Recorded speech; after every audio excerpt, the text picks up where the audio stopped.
ദൈവനാമത്തിന് മഹത്വം ഉണ്ടായിരിക്കട്ടെ. ഇതെൻ്റെ മകൻ, എൻ്റെ ഭർത്താവ്.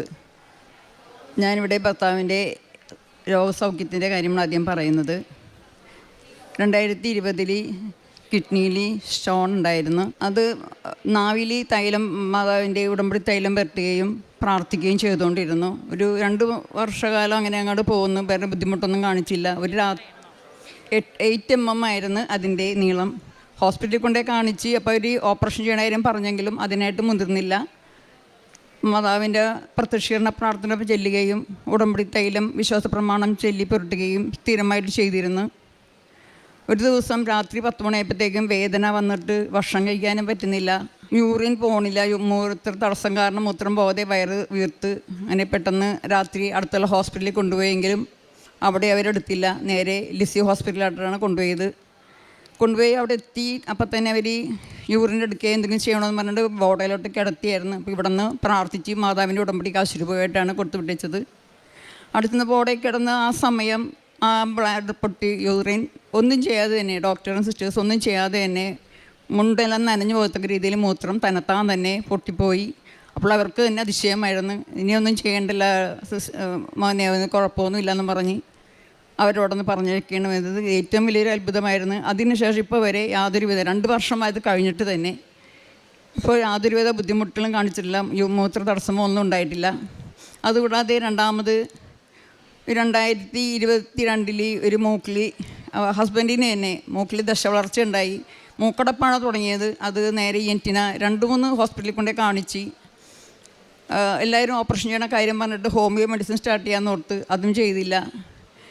വീണ്ടും മൂക്ക് പഴുപ്പ് വരാൻ തുടങ്ങി. മൂക്കിന് മാംസം, പച്ച മാംസം ചീഞ്ഞാലുള്ള മണമായിരുന്നു മൂക്കിൽ നിന്ന് വന്ന ആ വെള്ളത്തിനുണ്ടായത്.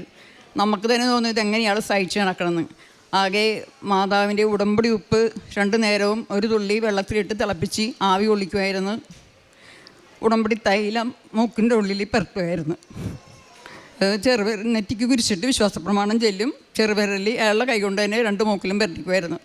അങ്ങനെ ഒരു 6-8 മാസക്കാലം അതിങ്ങനെ തുറന്നുകൊണ്ടിരുന്നു. അല്ലാതെ ഓപ്പറേഷൻ ചെയ്യാൻ നിന്നില്ല. മറ്റൊരു മരുന്നുകളും വീണ്ടും ഉപയോഗിക്കേണ്ടി വന്നില്ല. മാതാവിൻ്റെയും ഈശോൻ്റെയും അനുഗ്രഹം കൊണ്ട് ഒരു ഓപ്പറേഷനും കൂടാതെ അത് പൂർണ്ണമായി സുഖപ്പെട്ട്. അത്രയും ബുദ്ധിമുട്ട് ഞങ്ങൾ അനുഭവിച്ച് ആ മൂക്കടപ്പും രാത്രി ഒരു ഉറക്കം കഴിഞ്ഞ് കഴിഞ്ഞിട്ട് മൂക്ക് ചീറ്റയും തുമ്പയും എല്ലാം ചെയ്യുമായിരുന്നു. അയാൾക്കും ഭയങ്കര ബുദ്ധിമുട്ടായിരുന്നു. എല്ലാം സഹിക്കാനുള്ള ശക്തി മാതാവ് കൊടുത്തിരുന്നു. അതിനുശേഷം ഇപ്പോൾ വരെ യാതൊരു ബുദ്ധിമുട്ടും ഇല്ല. യേശുവേ നന്ദി, യേശുവേ സ്തോത്രം. ഇനി മകൻ്റെ കാര്യം മോൻ തന്നെ പറഞ്ഞോളൂ, മോൻ്റെ ജോലി സംബന്ധമായുള്ള കാര്യങ്ങൾ. ഈശോമിശിഹായ്ക്കും സ്തുതിയായിരിക്കട്ടെ. എൻ്റെ പേര് തോമസ് മാക്സ്. എനിക്ക് 42 വയസ്സുണ്ട്. ഞാൻ ഓഫ് ഷോർ 2010 തൊട്ട് 15 വരെ ഓഫ് ഷോർ ടെക്നീഷ്യനായിട്ടൊരു സർവേ കമ്പനിയുടെ ടെക്നീഷ്യനാണ്. ഞങ്ങൾക്ക് 6 ആഴ്ച കൂടുമ്പോൾ വീട്ടിൽ വരാം. 6 ആഴ്ച ജോലി, 6 ആഴ്ച വീട്. അങ്ങനെ സ്ഥിരമായ ജോലി ഒരു 15 വരെ സുഖമായിട്ട് അങ്ങനെ പോയിക്കൊണ്ടിരുന്നപ്പോഴായിരുന്നു പെട്ടെന്ന് എനിക്ക് ജോലി നഷ്ടപ്പെട്ട്. പിന്നെ ഒരു 1 വർഷത്തോളം ബുദ്ധിമുട്ടായിരുന്നു. അതിനുശേഷം ആ കമ്പനിയിൽ തന്നെ കോൺട്രാക്റ്റിൽ വിളിച്ച്. അപ്പോൾ കോൺട്രാക്റ്റിൽ പോയിക്കൊണ്ടിരിക്കുമ്പോൾ സ്ഥിരപ്പെടും എന്നുള്ള വിശ്വാസത്തിൽ അങ്ങനെ പോയി. അതിനുശേഷം അമ്മച്ചി 2019 ഉടമ്പടി എടുത്തത്. അപ്പോഴും അതിലൊരു ആവശ്യം ഇതായിരുന്നു, എൻ്റെ ജോലി സ്ഥിരപ്പെടുക എന്നുള്ളതായിരുന്നു. അപ്പോൾ അതും സാധിക്കുമെന്നുള്ള രീതിയിൽ വിശ്വാസത്തിൽ അങ്ങനെ ജോലിക്ക് പോയിക്കൊണ്ടിരുന്നു. അങ്ങനെ പോയിട്ട് ഒരു കുറച്ച് നാൾ, ഒരു 2-3 കൊല്ലം കഴിഞ്ഞിട്ടും സാധിക്കാതെ ഇപ്പോൾ എനിക്കും ബുദ്ധിമുട്ടായി. അങ്ങനെയാണ് ഞാൻ രാവിലെ എല്ലാ ദിവസവും രാവിലെ സ്ഥിരമായിട്ട് വീട്ടിലാണെങ്കിലും ജോലി സ്ഥലത്താണെങ്കിലും പ്രത്യക്ഷീകരണ പ്രാർത്ഥന പ്രാർത്ഥിച്ചു തുടങ്ങി.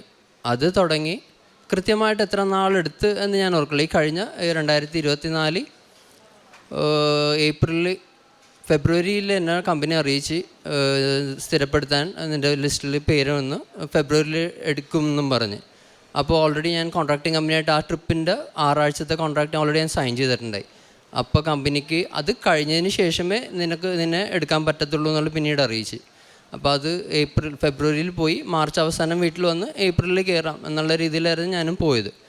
അങ്ങനെ ആ ട്രിപ്പ് കഴിഞ്ഞപ്പോൾ അടുത്ത ജോബിന് വേണ്ടിയിട്ട് കാനഡയിലായിരുന്നു അടുത്ത പ്രൊജക്റ്റ്. അതിന് വേണ്ടി TB ടെസ്റ്റ് ചെയ്യണമായിരുന്നു, ഒരു കമ്പൽസറി ആയിരുന്നു. അപ്പോൾ ആ പ്രൊജക്റ്റ് കഴിഞ്ഞ് ഞാൻ ഇറങ്ങിയപ്പോൾ നമീബിയയിലായിരുന്നു അന്ന് സൈൻ ഓഫ്.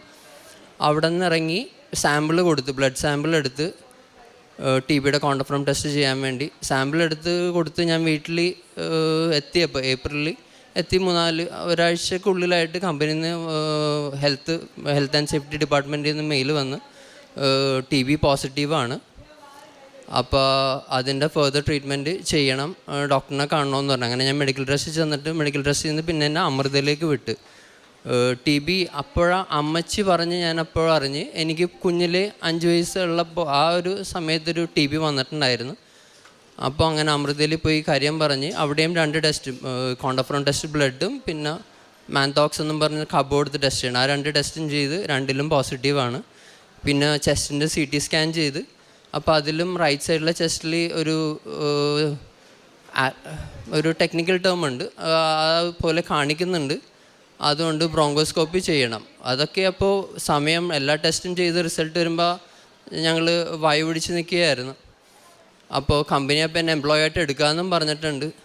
അപ്പോൾ അങ്ങനെ ഏപ്രിൽ കഴിഞ്ഞ് കമ്പനി ഇതൊക്കെ ഉണ്ടായെങ്കിലും ഭാഗ്യത്തിന് അപ്പോഴും ഞങ്ങളെല്ലാവരും മുട്ടിപ്പായി പ്രാർത്ഥിച്ചുകൊണ്ടും ഈ നേർച്ച വസ്തുക്കളെല്ലാം ഉപയോഗിച്ചുകൊണ്ടിരിക്കണമായിരുന്നു. അങ്ങനെ ഭാഗ്യത്തിന് ദൈവ അനുഗ്രഹം കൊണ്ട് മെയ് 1 ഈ TB ഉണ്ടെങ്കിലും അതിൻ്റെ ടെസ്റ്റ് ഇങ്ങനെ നടന്നുകൊണ്ടിരിക്കണമെങ്കിലും കമ്പനി എന്നെ എംപ്ലോയി ആയിട്ട് എടുക്കുകയും തുടർന്ന് ഡോക്ടറിൻ്റെ അടുത്ത് അമൃതയിൽ തന്നെ അതിൻ്റെ ഫെർദർ ഇതിന് പോയി എൻഡോസ്കോപ്പിയുടെ റിസൾട്ട് വന്ന് ഇതിനിടയ്ക്ക് തന്നെ എല്ലാം ഒരുമിച്ചാണല്ലോ, എന്തെങ്കിലും സംഭവിക്കുമ്പോൾ പുറകെ നമുക്ക് എന്തെങ്കിലും വന്നുകൊണ്ടിരിക്കും. അങ്ങനെ ഇതിൻ്റെ ഇടയ്ക്കായിട്ട് തന്നെ എനിക്ക് പെട്ടെന്ന് പനി വരിക, നമ്മുടെ സാധാരണ നാട്ടിൽ വരുന്ന പോലെ വൈറൽ ഫീവർ വരികയും അപ്പോഴൊക്കെ അമ്മച്ചി പ്രാർത്ഥിച്ച് നേർച്ച വസ്തുക്കളൊക്കെ തന്ന് ഒരു ദിവസം രാവിലെ ഞാൻ പല്ല് തേക്കാൻ വേണ്ടി ബാത്റൂമിലിരിക്കുമ്പോൾ തല കറങ്ങണ പോലെ എനിക്കിങ്ങനെ തോന്നി. അപ്പോൾ നമുക്ക് ആരോഗ്യമൊക്കെ ഉണ്ടല്ലോ, ഇതെനിക്ക് തോന്നിയതാണ്, കുഴപ്പമൊന്നും ഇല്ലെന്നുള്ള രീതിയിൽ നിൽക്കലും പെട്ടെന്ന് തലയിറങ്ങി, ഞാൻ ഒറ്റയ്ക്കാണ് ബാത്റൂമിൽ, വാതിലെങ്ങനെയോ അടച്ചിട്ടില്ലായിരുന്നു. പെട്ടെന്ന് ഞാൻ തലയിറങ്ങി വീഴുകയും ടാപ്പ് വന്ന് എങ്ങനെ വീണെന്നറിയാം, തലയൊന്നും അടിച്ചുകൊണ്ടില്ല. ടാപ്പിൽ പെട്ടെന്ന് എനിക്ക് ഓർമ്മയില്ല എന്ത് സംഭവിച്ചെന്ന് ഓർമ്മയില്ല. ഓർമ്മ വരുമ്പോൾ എൻ്റെ മുഖത്ത് വെള്ളം തെറിച്ച് വീണതാണ്, എനിക്ക് വെള്ളം തെറിച്ച് വീണുകൊണ്ടിരിക്കണതാണ്. അപ്പോഴാണ് ഞാൻ നോക്കിയപ്പോൾ മനസ്സിലായത് ടാപ്പ് ഒടിഞ്ഞിട്ടുണ്ട്. അങ്ങനെ ഞാൻ ഒച്ചയിട്ട് അമ്മച്ചിയും അപ്പച്ചനും വൈഫും എല്ലാവരും ഓടി വന്ന് മാതാവിൻ്റെ മെഡൽ അപ്പം എൻ്റെ മേത്ത് ടീഷർട്ടിന് അമ്മച്ചി കുത്തി വെച്ചിട്ടുണ്ട്. പനി തീരെ വയ്യായിരുന്നു ആ ദിവസങ്ങളിൽ. അപ്പോൾ നോക്കുമ്പോൾ എനിക്കിവിടെ വേറെ പൊട്ടലൊന്നുമില്ല, ഒരു ചുമപ്പ് പാട് അടിച്ച് വീണേൻ്റെ, ടാപ്പ് ഒടിഞ്ഞു പോവുകയും ചെയ്ത് ആ ഫിറ്റിങ്ങിൻ്റെ അവിടെ നിന്ന്. പിന്നെ അപ്പച്ചൻ പോയി വാൽവൊക്കെ പൂട്ടി. അങ്ങനെ അതൊരു അത്ഭുതം അവിടെ ആ സമയത്ത് സംഭവിച്ച്. അതോടൊപ്പം അതിന് ശേഷമായിട്ട് അതിന് പുറകെ തന്നെ ഈ ബ്രോങ്കോസ്കോപ്പി ചെയ്തതിൻ്റെ റിസൾട്ട് വന്ന് അതിന് നെഗറ്റീവാണ്, അതിൽ ആക്റ്റീവ് TB ഇല്ല എന്നും പറഞ്ഞ് പിന്നെ ഡോക്ടർ റിപ്പോർട്ട് തരികയും അത് കമ്പനിക്ക് അയച്ചു കൊടുക്കുകയും തിരിച്ച് തന്നെ അതുവരെ ഞാൻ അപ്പോൾ 2 മാസം അപ്പോൾ സ്റ്റാൻഡ് ബൈ ആയിരുന്നു. ഈ റിസൾട്ട് വന്ന് കൺഫേം ആയിട്ട് ഡോക്ടറിൻ്റെ റിപ്പോർട്ട് കിട്ടിയാലേ എനിക്ക് ജോലിക്ക് കയറാൻ പറ്റുള്ളൂ എന്ന് കമ്പനി പറഞ്ഞു. അപ്പോൾ അതുവരെ സ്റ്റാൻഡ് ബൈ ആയിട്ട് 2-2.5 മാസത്തോളം ഞാൻ വീട്ടിലിരിക്കുകയും അതിനിടയ്ക്ക് എന്നെ കമ്പനി ഇത് TB ആയിരുന്നെങ്കിലും എന്നെ കമ്പനി എംപ്ലോയി ആയിട്ട് എടുത്ത്. അപ്പോൾ ഇതെല്ലാം ആ ഒരു കുറഞ്ഞ 2-3 മാസത്തിനുള്ളിൽ ഈ 3 കാര്യങ്ങൾ എനിക്കങ്ങനെ സംഭവിച്ചായിരുന്നു. ഇതെല്ലാം മാതാവിൻ്റെ അനുഗ്രഹം കൊണ്ടാണെന്ന് ഞാൻ ഉറച്ചു വിശ്വസിക്കുന്നു. ദൈവത്തിന് നന്ദി. കാരുണ്യ പ്രവൃത്തികളായിട്ട് ഞാൻ എല്ലാ മാസവും തന്നെ ഇവിടെ 2ാമത്തെ ഞായറാഴ്ച വരാറുണ്ട്. അപ്പോൾ ഓരോ 2 കെട്ടി പത്രം വാങ്ങിക്കൊണ്ട് പോകും. ഓട്ടോ സ്റ്റാൻഡിലും അടുത്തുള്ള വീടുകളിലും പള്ളികളിലുമായിട്ട് എല്ലാ മാസവും ഇത് കൊടുക്കാറുണ്ട്. അച്ഛൻ്റെ ടോക്ക് അന്നത്തെ ദിവസത്തെ കേട്ടിട്ടായിരിക്കും ഇവിടെ നിന്ന് പോകുന്നത്. പിന്നെ വൃദ്ധസദനത്തിൽ പോവാറുണ്ട്, അനാഥാലയങ്ങളിൽ പോവാറുണ്ട്, ക്യാൻസർ സെൻ്ററിൽ ഭക്ഷണം കൊടുക്കുകയും പൈസയായിട്ട് കൊടുക്കുകയും ചെയ്യുന്നുണ്ട്. ഗവൺമെൻറ് ഹോസ്പിറ്റലിലും എല്ലാ മാസവും ചോറ് പൊതിയായിട്ട് കൊടുക്കാറുണ്ട്. പിന്നെ ഞാൻ മാതാവിൻ്റെ ഒരു സുഗന്ധാഭിഷേകം എനിക്ക് പല പ്രാവശ്യമായിട്ടുണ്ടായിട്ടുണ്ട്. ജപമാല ചെല്ലുമ്പോഴും ഞാൻ പള്ളിയിലോട്ട് നടന്ന് പോകുന്ന എല്ലാ ദിവസവും രാവിലെ ഞാൻ പള്ളിയിൽ പോകാറുണ്ട്. പള്ളിയിലോട്ട് പോകുന്ന വഴിക്ക് എനിക്ക് മാതാവിൻ്റെ സുഗന്ധാഭിഷേകം ലഭിച്ചിട്ടുണ്ട്. ഉറക്കത്തിൽ ഒരു പ്രാവശ്യം അമ്മയും ഉണ്ണിയും എൻ്റെ സന്നിധിയിൽ വന്ന് എനിക്കത് ഓർക്കത്തിൽ അത് കാണാൻ പറ്റി. എന്നോട് മെഴുതിരി ചോദിക്കുന്നതായിട്ടാണ് എനിക്ക് അനുഭവപ്പെട്ടത്. അതിലൂടെ ഞാൻ ദിവസവും ഇവിടുത്തെ ഒരു സിസ്റ്ററിനോട് ഞാൻ ഈ കാര്യം പറഞ്ഞപ്പോഴത്തേക്കും മാതാവിനെ തിരികെത്തിച്ച് പ്രാർത്ഥിച്ചാൽ മതി എന്ന് പറഞ്ഞ് അതിനുശേഷം ഞാൻ മാതാവിൻ്റെ സന്നിധിയിൽ ഇവിടെയാണെങ്കിലും അടുത്തുള്ള പള്ളിയിലാണെങ്കിലും മാതാവിൻ്റെ മിക്കവാറും തന്നെ തീ കത്തിച്ച് പ്രാർത്ഥിക്കാറുണ്ട്. ഇത്രയും അനുഗ്രഹങ്ങൾക്ക് എനിക്കും എൻ്റെ കുടുംബത്തിനും തന്ന പരിശുദ്ധ അമ്മയ്ക്കും തിരുക്കുമാരനും കൂടി നന്ദി പറയുന്നു. അമ്മയുടെ അനുഗ്രഹങ്ങൾ. പ്രാർത്ഥനാ ജീവിതം ഞാൻ ജപമാല വീടുകളിൽ ഒഴിയാറില്ല. എല്ലാ ദിവസവും കുടുംബ പ്രാർത്ഥന ഞങ്ങളെല്ലാവരും കൂടി ചെല്ലും. ഉടമ്പടി പ്രാർത്ഥന അതിനുശേഷം എല്ലാവരും കൂടി ചെല്ലും. ബൈബിൾ വായന എല്ലാ ദിവസവും അരമണിക്കൂറല്ല, ഞാൻ 1 മണിക്കൂറോളം ഞാൻ വായിക്കും.